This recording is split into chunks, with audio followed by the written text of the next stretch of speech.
ওম শান্তি। আজকে তারিখ হলো 10ই ডিসেম্বর 2024। প্রাতঃ মুরলি ওম শান্তি বাপ দাদা মধুবন। আজকের মুরলিতে বাবা বলেছেন, মিষ্টি বাচ্চারা, তোমাদের এই রেকর্ড হলো সঞ্জীবনী বুটি।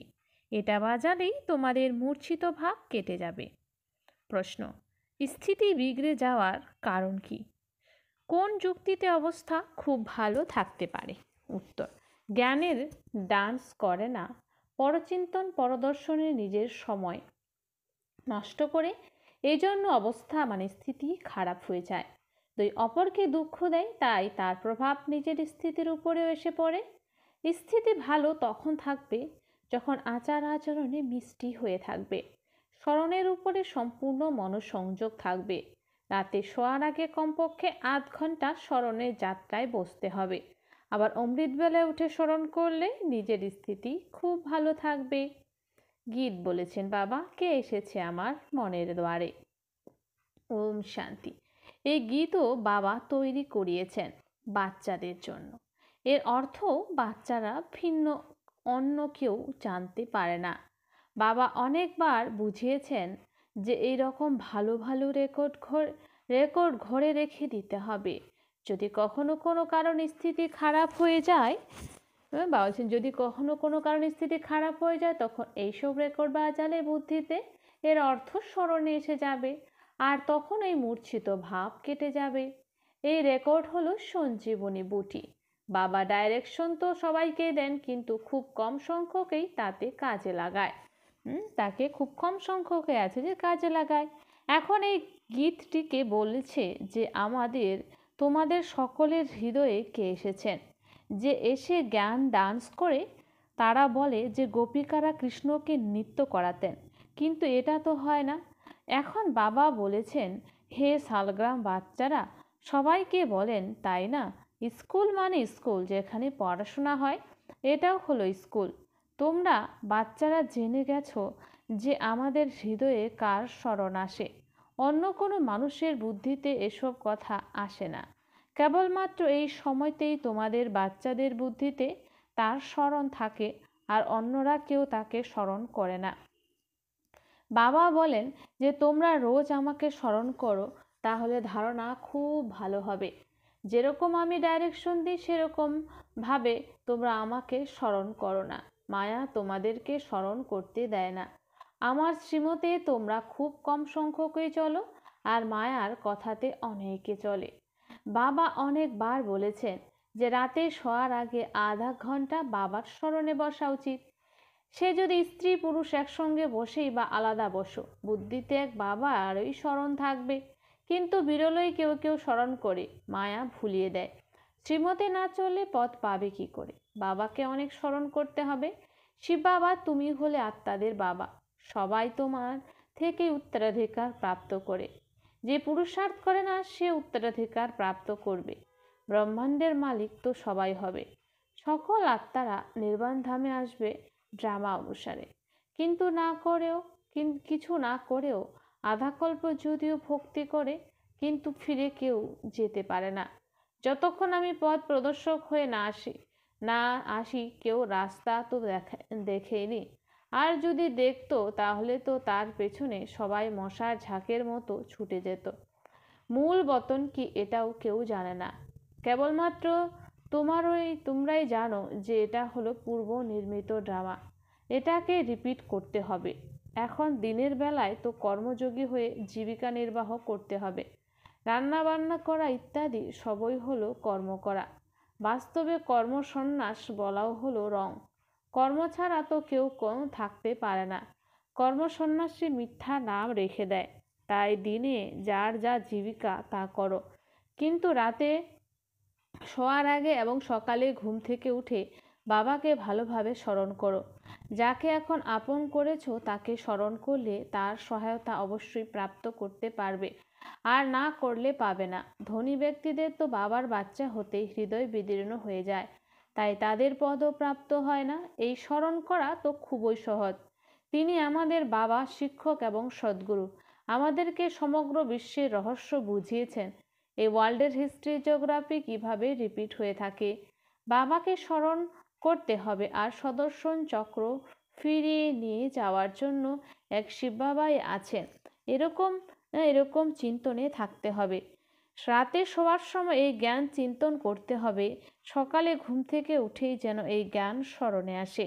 আমরা ব্রাহ্মণ থেকে দেবতা, আবার ক্ষত্রিয়, বৈশ্য, শূদ্র হব। তারপর বাবা আসবেন, পুনরায় আমরা শূদ্র থেকে ব্রাহ্মণ হব। বাবা হলেন ত্রিমূর্তি, ত্রিকালদর্শী, ত্রিনেত্রীয়। আমাদের বুদ্ধির তালা খুলে দেন, জ্ঞানের তৃতীয় নেত্র প্রাপ্ত হয়। এরকম বাবা তো আর অন্য কেউ হতে পারে না। বাবা রচনা রচেন, তাই তিনি মা ও জগদম্বাকে নিমিত্ত বানিয়েছেন। বাবা এই শরীরে এসে ব্রহ্মা রূপের দ্বারা খেলাধুলাও করেন, ঘুরতেও যান। আমরা বাবাকে স্মরণ তো করি, তাই না? তোমরা এখন জেনে গেছো যে এনার রথে বাবা আসেন, মানে ব্রহ্মা বাবার মধ্যে বাবা আসেন। তোমরা বলবে যে বাপদাদা আমাদের সাথে খেলা করেন, খেলার মধ্যেও বাবার স্মরণের পুরুষার্থ করেন। বাবা শিব বলেন, আমি এনার দ্বারা খেলা করি। চৈতন্য তো, তাই না? তাই এই রকম চিন্তন করতে হবে, এরকম বাবার উপরে সম্পূর্ণ বলি চড়তে হবে। ভক্তি মার্গেও তোমরা এই গীত গেয়ে এসেছো যে আমি তোমার সমর্পিত হয়ে যাব। এখন বাবা বলেছেন, এই এক জন্ম তোমরা আমাকে তোমাদের উত্তরাধিকারী বানাও, তাহলে আমি 21 জন্মের জন্য তোমাদের রাজ্য ভাগ্য দেব। এখন এই ফরমান দিয়েছি, তাই এই ডাইরেকশনে তোমাদের চলতে হবে। তিনিও যেরকম দেখবেন সেরকম ডাইরেকশন দেবেন। ডাইরেকশনে চললে মমত্ব কেটে যাবে, কিন্তু ভয় পায়। বাবা বলেন, তোমরা সমর্পিত হও না, তাহলে আমি তোমাদেরকে কিভাবে উত্তরাধিকার দেব? তোমাদের পয়সা কি কেউ নিয়ে চলে যাবে? বলবে, আচ্ছা তোমাদের পয়সা আছে, লিটারেচার বানাতে লাগিয়ে দাও, ট্রাস্টি তো, তাই না? বাবা রায় দিতেই থাকেন। বাবার সব কিছু হলো বাচ্চাদের জন্য, বাচ্চাদের থেকে বাবা কিছুই নেন না, যুক্তি দিয়ে বুঝিয়ে দেন। তাতেই মমত্ব কেটে যায়। এই মোহ হলো বড় কড়া বাদরের মতো। মানে বাদরের বাচ্চারা যখন মারা যায় তখন তারা সে মরা বাচ্চাটাকে নিয়ে কোলে করে ঘুরে বেড়ায়, তাই বলছেন বাবা বাদরের মতো। বাবা বলেন, তোমরা বাদরের মতো তাদের জন্য মায়া কেন রাখো? তাহলে ঘরে ঘরে মন্দির কিভাবে তৈরি হবে? আমি তোমাদেরকে এই বাদরপনা থেকে ছাড়িয়ে মন্দিরের মূর্তি তৈরি করছি। তোমরা এই আবর্জনায় কেন মমতা রেখেছ? বাবা শুধুই মত বুদ্ধি দেবেন, কিভাবে নিজেকে সামলাবে, তাও তোমাদের বুদ্ধিতে বসে না। এই সব কিছুই হলো বুদ্ধির কাজ। বাবা রায় দেন অমৃত বেলায়ও কিভাবে বাবার সঙ্গে কথা বলবে। বাবা তুমি অসীম জগতের বাবা, তুমি সেই সাথে টিচারও। তুমি আমাদের অসীম জগতের হিস্ট্রি, জিওগ্রাফি বলতে পারো।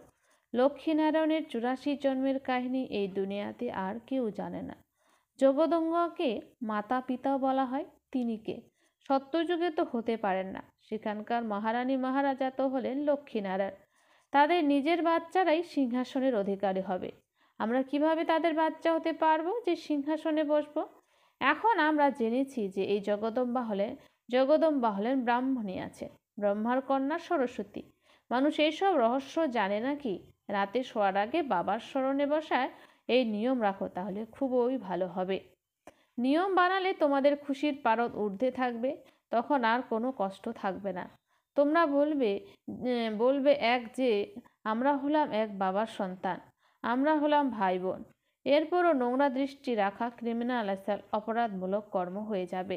নেশাও শত রজ তমগুণী হয়ে থাকে না? তমগুণী নেশা চড়ে গেলে মারা পড়ে যাবে। এই নিয়ম বানিয়ে নাও, কিছু সময় বাবাকে স্মরণ করো, তারপর বাবার সার্ভিসে যাও, তাহলে মায়ার তুফান আসবে না।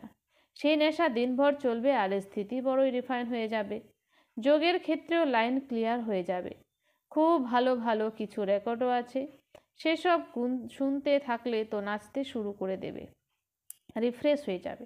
2, 4, 5টা এমন সুন্দর সুন্দর রেকর্ডও রয়েছে। গরিব ও যদি বাবার এই সার্ভিসে লেগে যায় তো তারও মহল প্রাপ্ত হয়ে যাবে। শিব বাবার ভান্ডার থেকে সব কিছুই প্রাপ্ত হয়। সার্ভিস বলকে বাবা কেনই না দেবেন না? শিব বাবার ভান্ডার সর্বদা ভরপুরে থাকে। গীত এ হলো জ্ঞান ডান্স। বাবা এসে জ্ঞান ডান্স করান গোপিকাদের। যেখানেই বসে থাকো না কেন বাবাকে স্মরণ করতে থাকো, তাহলে স্থিতি খুব ভালো হয়ে যাবে। যেরকম বাবা জ্ঞান আর যোগের নেশায় থাকেন, বাচ্চারা তোমাদেরকেও শেখান, তাহলে খুশির নেশা থাকবে। না হলে তো পরচিন্তন পরদর্শনে থাকার জন্য নিজের স্থিতিকে খারাপ করে ফেলবে। সকালে ওঠা তো খুব ভালো, বাবার স্মরণে বসে বাবার সঙ্গে মিষ্টি মিষ্টি কথা বলা উচিত। যারা বক্তৃতা দেয় তাদের তো বিচার সাগর মন্থন করতে হবে। আজ এই পয়েন্টের ওপর বোঝাবো, এভাবে বোঝাবো। বাবাকে অনেক বাচ্চারাই বলে যে আমি চাকরি ছেড়ে দেব, কিন্তু বাবা বলেন যে প্রথমে সেবার প্রমাণ দাও।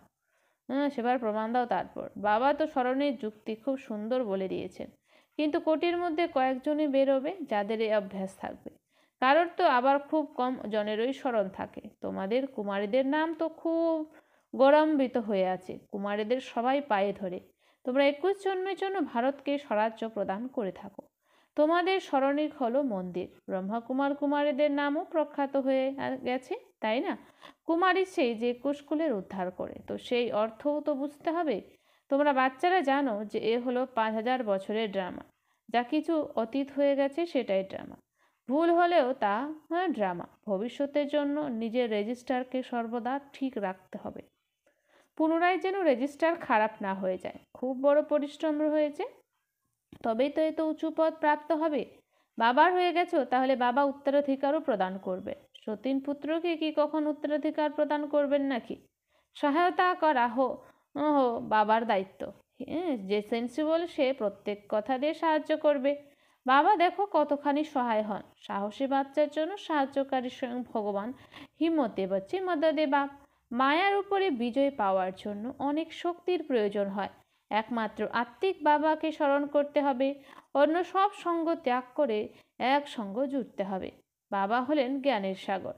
তিনি বলেন আমি এনার মধ্যে প্রবেশ করি, কথা বলি, আর তো কেউ সমস্ত কথা বলতে পারবে না যে আমি হলাম বাবা, হ্যাঁ, টিচার এবং সদ্গুরু। ব্রহ্মা বিষ্ণু শঙ্করের রচয়িতা আমি।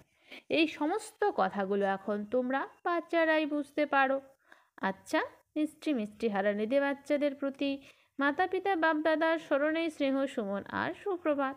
আত্মাদের পিতা তার আত্মারূপী বাচ্চাদের জানাচ্ছেন নমস্কার। আমরা সমস্ত আত্মারূপী বাচ্চারা জানাই মাতা পিতা বাপ দাদাকে স্নেহ সুমন আর নমস্কার। ধারণার জন্য মুখ্য সার 1 নম্বর, পুরনো নোংরা আবর্জনাতে মমতা রেখো না। তো বাবা বলছেন যে পুরনো নোংরা আবর্জনাতে মমতা রেখো না।